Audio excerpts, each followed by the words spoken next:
welcome to Carry On with Criselda. I am so grateful that you have stopped by to join us. Today for you, I have an interview with Richard Blank. Richard's journey, which is in the call center space, was filled with twists and turns. When he was 27 years old, he relocated to Costa Rica to train employees for one of the larger call centers in San Jose. With a mix of motivational public speaking style backed by tactful and appropriate rhetoric, Richard shared his knowledge and trained over 10,000 bilingual telemarketers. He has been the chief executive officer for Costa Rica's call center since 2008. And just for fun, Richard Blank has the largest collection of restored American pinball machines and antique jukeboxes in Central America, making gamification a strong part of Costa Rica call center culture. I asked Richard to come on as a guest because I was intrigued by his story. Richard was gracious as a guest to share his experiences on moving thousands of miles away from his family and friends to the more low-key, easygoing, beautiful setting in Costa Rica to build a life there and a company from scratch with the call center. He followed his heart's compass. He met his wife in Costa Rica, and he couldn't be happier there. So without further ado, Richard Blank. So happy to be here, Criselda. I'm so excited to share some stories with you and your amazing audience and maybe crack some codes on how to carry on in this crazy life. Oh, that's great. I love it. I love it. So for anybody who has never heard of Mr. Richard Blank, please tell us a little bit about yourself. Well, first, born and raised in Northeast Philadelphia as a proud graduate of Abington High School in 91. And I decided to double down on my favorite class, which was Spanish. And it took me all the way here to Costa Rica. And I've been here for the past 23 years and living a beautiful life. Wow. What made you decide to go to Costa Rica? Kind of build up the momentum to that, Criselda. I decided to be a Spanish communication major, so I doubled down on humanities instead of going into law or medicine and following my family's footsteps in Ivy League. And so at 27 years old, I was given a 1 in a million opportunity to work at my friend's call center for just a couple months. And when that barn door was open, and if you can get past your parents' guilt, I decided to move abroad. And little did I know that I learned this industry from the inside out. Not sea level. I sat with the people, with the proletariat. I broke bread and I saw the good and the bad and the happy and the sad. And the one thing I did learn is that no matter what job you're in and career you choose, every individual deserves their dignity. And anybody that has leverage should extend empathy. And that's the sort of thing that gives someone, I guess, the ability to be loyal and to stay with you a long time. And I was treated so well. And being a guest in this country, there was such positive reinforcement that I decided to stay and have my vision quest and have my spiritual life journey. Wow, that's really beautiful. How long did it take for you to be in Costa Rica before you decided, yeah, this is the place for me? This wasn't even a dipping the toe. I dove straight in, not even testing the waters, you know. But I knew that there was momentum, and the fact that I was bilingual in Spanish, and I had lived abroad prior to that. I spent my junior year abroad in Spain. I was in Madrid, El Puerto de Santa Maria, and Sevilla. But then over Christmas break, the winter of '93 and '94, I did not come home. I also didn't have a phone.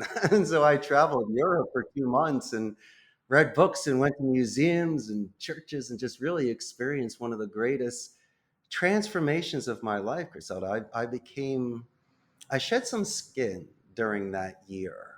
And I realized that you can always go out and party, but if you can go visit some museums and see some ruins and speak to some people prior to those parties, you can have both. And so I guess I grew up a little bit and I took my life experiences a little bit more seriously then. So, what was that like with your family how did it go when you told them I'm moving to Costa Rica? Well, they're going to miss me terribly. And here's the skinny. A lot of the times people fear things they don't understand. And one of the smartest things I could do is to give them rational arguments because I just couldn't walk in my brother's footsteps. He was brilliant in mathematics and economics, and my father went to Columbia. So it was impossible to compete. But then I said, wait a second, great grandpa came at the turn of the century from Romania and Russia, and they moved to New York and were in the garment industry. They learned English. It just skipped 2 generations. So I'm just going south. Come Right. on, great grandpa did it. I closed them. So my friend had bought me some time. I mean, naturally, if I was doing something destructive and I was getting in trouble and it just wasn't working out, that's one thing. Then click your heels and come home. But it turned into weeks to months and then years. And as I mentioned, besides the proxemics of missing somebody and missing out on certain family events, they did realize that I was living an incredibly true life. And that's something that any parent should be proud. They prepared the child to not only leave the nest, but to fly distances. And I think that's just a wonderful thing. So do they come visit you? Do they see, oh, I see what you're talking about now. Yeah. Absolutely, they come and visit, but still, you got to think about it like this. They're in my wheelhouse. They're not bilingual. I mean, a lot of things are new to them. They're getting used to it after 23 years, but it was novelty in the beginning, especially with my wife when they were meeting and learning their family. And so, um, what it's done is it's opened their minds to a certain sort of lifestyle that we were used to in Northeast Philadelphia, the things that were the priorities and expectations. And so my thing got put completely upside down. And that's the beauty of life. Because if you can live it that way, where you don't have those sort of constraints, then you make much better decisions and you can sleep better at night. And so I almost had to do it through the tortoise philosophy. I couldn't rush this sort of long term foundation with my family with quickies. It had to be a track record, Criselda. I had to show them over and over again.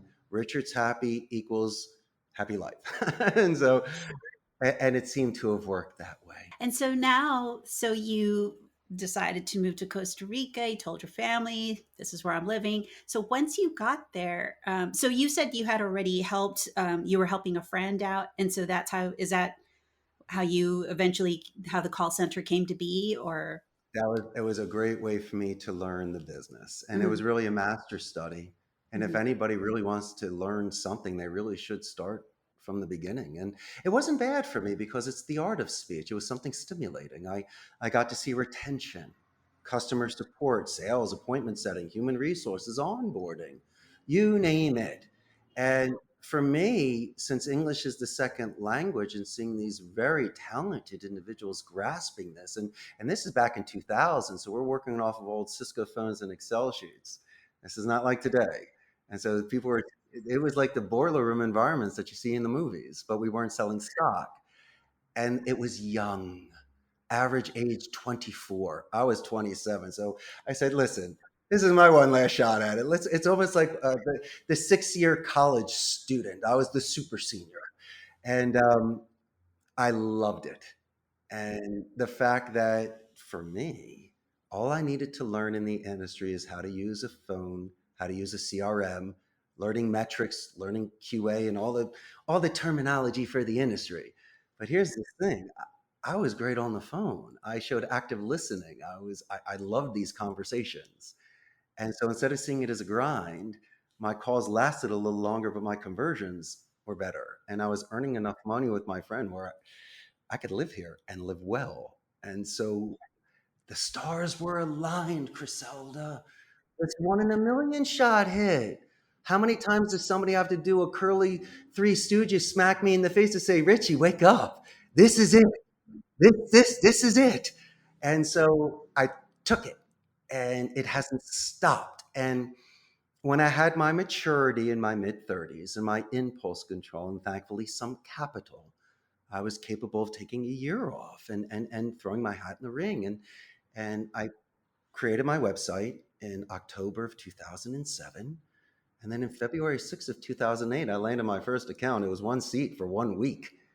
Doesn't matter. As long as you take one slice of pizza, I sold something. And so um, even if it ended then, and I never got a single account after that, the fact that I created something from nothing like magic, metaphysics, I could have lived with myself for the rest of my life.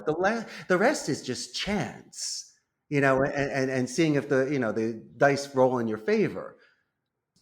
Wow. How many employees do you have under you? 150. Can Okay. you believe it? Wow. I bet your employees just absolutely love you. You sound like the kind of boss that I wish I could have had when I was still in the corporate world. It was it was very well, it was just business, and that's all it was. And it's always about, who and it's like the dog eat dog world, and it just it sounds like the type of environment that you created, however, is just, hey, I'm like you, you know, and I'm here to help build you up. So tell me a bit about your overall management style. I can't hit the ball and drag Johnny. And I really need to make sure that somebody does their own work in order to be stable. I need to coach you. So do you still have the majority of your employees? Are they still just in their 20 somethings? On average, but guess what? What about the 40-year-olds or even the 50-year-olds that don't have good computer skills? What do we do? Well, someone told me before that the greatest thing you can do is hire gray hairs.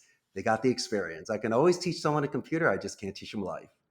And these are some of the greatest telemarketers I've ever heard. And they're mentors. They can pay it forward. There's no way that I would pass on somebody because he doesn't understand to use the computer. I will cheat sheet and sit with you till you learn how to do cut and paste. You will learn it. Okay. And then from there, we take it from there. Because if you really want to choose, what would you rather have? The marathon runner or some guy that's really good on computers? I want the marathon runner. It shows something. I can always teach you that. The other thing is very difficult to learn. That comes from the heart. So what else is next for you? I mean, do you foresee yourself, retiring in Costa Rica? My next stage in life will be writing children's books. Oh, yeah. Now, check this out. I want to do mini golf and Rube Goldberg experiments. The non electrical machines and stuff, so people can like build things and do things at home too. And so I want it to interactive. I want something where people can hold something and things can move and it's fun. I want old school 70s play. And I got to figure it out, but I will crack that code. You sound like you you were just meant to be where you are, and I'm just so glad to hear that kept with your stuck with your guns and just you decided this is the place for me. Costa Rica is where I belong, and you're doing exactly what you were meant to do. Wasn't easy. Family guilt is heavy, Mhm. and there's expectations, and people love and miss you. And do I you wasn't still? irresponsible, you just have to be responsible on both. And is there still that guilt that you're working through? It's a personal thing because I always felt like I missed out on certain things. And I just turning 50 years old this past year, I think about what my life would have been like in the United States in my family real estate business, or if I sold stock in New York, decided to be an attorney, stayed in Philly. Who knows what would have happened? I would have been up in the Poconos every winter skiing. I don't know, but I tell you what, this has been a crazy journey of twists and turns, and it's a great cocktail story. But when I go back to Philly every 5 years for my reunions, and we all talk and share stories, and my friends are exceptionally successful and happy, and I love them to death. Each one of them did kind of want their adventure.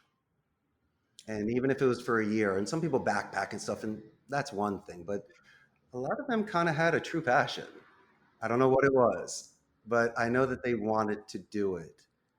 And so they all kind of look at me and go, "Man, you had the guts to do it. I'm so proud of you, Richie." And I go, "Hey, I'm from Philly. What do you expect?" It's not that. I saw life differently. It was a gift. It was a dream. I want to come back to that definitely because that's a big part of what this podcast is about. But before I do, I must touch on. Tell me about your pinball machines. What? Well, you and I are Generation X. Remember the show Silver Spoons with Ricky Oh Schroeder? yeah, yeah, yeah. I wanted that arcade. We all wanted that arcade. Okay, okay. And so, just like Tom Hanks in the movie Big, if you get some money but you still think like a kid, what's the first thing you want to buy? Right. Trampolines and pinball Oh machines. yeah. And I wanted a huge so, trampoline like on Big. right? So, you Yeah. better go buy one for yourself. And Right. one man's trash is another man's treasure. And in Costa Rica, I go treasure hunting. And for a couple $100, I'll pick up a beauty. I'll order some stuff from the States, get an electrician to fix it. And for a couple $100, I'm sitting on like a $4,000 Last Action Hero pinball machine. And so it's not really the money that I'm saving, it's the fact that the restoration and playing it, and the fact that these machines are older than most of my agents, and we can bond through them in a neutral environment where they can let off steam and recharge batteries, hang out with me, and make best friends. But I chose one battle to fight with my wife, and it's these machines. You can win 99.999, but she knows that I love them. And as long as I have the room, and as long as it's not hurting anybody, I believe that I have my permission from my wife to keep buying. And don't kid yourself, I'm going to continue. Why was she not on board with it at first or It's excessive, like Imelda Marcos's shoes. But my thing is, it takes up a lot of space. But she grew up where she never played them before. And so my obsession with the lights and the bumpers and the marquee and the cabinet and the playfield, she just doesn't get it. She goes, "Man, you just spent 50 cents?" I go, "Honey, you have no idea." And so she says, also, in a sense, it's almost like a childhood thing. It brings me back to the arcades in the 80s, and I used to love them, and they were very expensive, and I always wanted one of my own. And I guess what I'm doing once again is being true to myself. I really love those things, and it's nice for me to have that. But no, I own 13 machines and 6 jukeboxes, and um, my oldest machine is a 1976 Williams Freedom machine, and the newer one is like an NBA Fast Break. They're all from like the 90s back to the 70s, but they're incredible, and I've even learned how to fix them a little bit. But it's really me about polishing them up and playing them, and just I tell you, my Sunday marathons, it really puts me in a certain groove to start my work week. well, I love that. Today it's all about gaming, right? A Mhm. lot of kids are gaming, but I love the old school stuff. You with the pinball machines. That's refreshing. I think it's cool still. I might as well be driving an IROC Z, But no, with the pinball machines, yeah. I mean, it's really good. And you share that with your employees, you said. I So, try. No, I'm only kidding. It's all free play. Of course I do. But I have a bunch back in my house, my own man cave. But then I also have here at the office, and I spread them out through the floors. But that's great. Yeah. I cannot explain. So if anybody Mm. Googles, you'll see all the machines, and it's just so much fun. And my Yeah. suggestion is they're still quite affordable. If you're looking at the brand new ones, you're looking like 20 grand. But if Oh you're wow. looking for an old machine from the 70s and 80s, you can pick them up for well under $1,000, get them fixed up, and the next thing you know, you have a treasure in your living room for the rest of your life. But get the okay from your significant other first, right? Absolutely. That's my only advice. This has been such a great talk. I've had such a nice time. Before we go, Yes, one ma'am. final question. So, is there any last words of advice for our audience that you can give about? You talked earlier about finding balance, and I love that. See, my at the age I'm at now, all I want is just peace and balance, and and that's again with this podcast that is why I'm doing this, because I remember what it was like to be in my 20s and even in my 30s, and trying to learn how to conquer myself in Yes. with all the thoughts that I had, and all the emotions that I was dealing with, and now I don't know if a part of it is just age, or after just so many years just finally realizing there's things that don't matter as much as what I thought they did. And all I want now is just to be in a peaceful, balanced state. How have you accomplished that? That fortune favors the brave. You have to be brave to at least start by looking in the mirror because a lot of people can't even look at themselves. And I mentioned earlier making a bed. Well, that's self respect, and there's something symbolic to that. I'm not going to lecture people, but I always believe in physiological. So maybe exercise and a proper diet and rest. But I don't want to sound like a television commercial. But if you're hungover, if you're tired, if you haven't eaten, you're eating bad food, these things can affect a day. And I'm getting older, so I got to be very sensitive of what I'm eating these days. I can't put down a whole pizza. I'll try, but you're going to pay for it. But you brought up a good point too. You should be shedding some skin and you should be separating piles and putting things away. And we only have so much time now. And a lot of the time you waste time. You might have bit your nails, but then at the end of the day, something bad didn't happen. Fear is a morbid anticipation of something that hasn't happened yet. And there were so many times in the past you might have been apprehensive or you did not do something because of that fear. And then you realize you were way off. And so for me, I'm almost willing to, if you've ever had your tarot cards read, there's a special card called the Fool. And this is an individual that is smelling a rose and walking off a cliff with the sun in its face. It's not really a fool. It's just someone that's living life beautifully that way. Remember, we only get 100 years. Regardless, you're going to die one day. And this fool is willing to live such a beautiful life of roses and sunshine and his head in the clouds of happiness that he's not worried about some of these pitfalls. Now, mind you, the fool could always look down and realize to step to the right, to the left, or stop walking. But the card only shows the moment prior to either falling off the cliff, still being in that ecstasy, or being in the now. And so I'm trying to live that powerful wave and balance of on top of the wave, or as some people even say, lucid dreaming, where you're consciously aware of being in the dream in the conscious state. And so living in the now is still a dream. And so as long as you are there and you're breathing and you're listening and you're putting the phone down and you're asking additional questions, don't be surprised if you don't feel more fulfilled. And then you just keep doing that. And as I say, it's much more interesting to know what you know. And being an extrovert, which you are now in abundance, the more that you learn about other people, you will know. And that only enriches life. And that's my only suggestion is just to keep an open mind, open ears, and embrace somebody else's beautiful life journey. Oh, that's beautifully said. I really appreciate that. It's very inspiring. That's why you brought me on today, Criselda. That's Look what you right. did. You brought the Yeah. best out of me. Well, thank you so much, Richard, for joining us. I really appreciate it. Where can our audience find you if they want to get They to know can more buy a about you? ticket and come fly to Costa Rica and visit me. But if they're not doing that today, they can go to my huge Facebook fan page, close to 110,000 people on it. And when this goes live, my audience can't wait to meet you.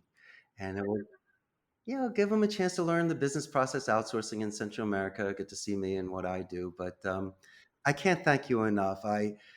Carrying on, it's really continuing on. And as I say, I'm not really into second wins. I believe in certain chapters of lives. It's still the same story of someone's development. It's a beautiful thing, same character, different script. And so I really enjoyed myself today. And you really did once again bring the best out of me. Oh, I'm so glad to hear it. Thank you so much, Richard. It's been a pleasure.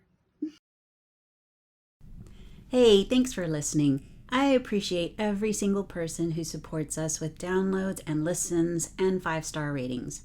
If you know of anyone who could benefit from these episodes, please share with them. The more listens I can get, the better this podcast fares. In other words, it helps to keep this podcast alive. This episode wraps up Season 1. I know, if you were paying attention, you might be thinking, wait, this was Season 1? And that's because it wasn't until only a couple of weeks ago when I went back and relabeled all the episodes as Season 1 so that we can have a small hiatus lasting about 4 weeks. But we'll still be working during that time to put together some more awesome episodes for your mind, your heart, and your well-being, to include interesting, exciting, and inspiring interviews for Season 2. So stay tuned to that. Also, I am going to work on setting up an email list so that I can send out periodic newsletters, keep you up to date on when new episodes come out, or keep you posted on any other noteworthy topics. So if you're interested in keeping up to date on what's going on in Criselda land, please visit carryonwithcriselda.com to sign up. There might even be a freebie in it for you. I said might. If I can get it going, it'll be there. Lastly, do visit me on Twitter at COWC_podcast and say hello. As of right now, that is my only social handle, but I will soon be expanding on that front too. I'm thinking Facebook and/or Instagram. We'll see. Do take care of yourself. Journal, meditate, practice deep breathing. Don't give up on anything you're working toward. Remember, you are not alone and you are worth it. And be sure to laugh today. Until Season 2, carry on.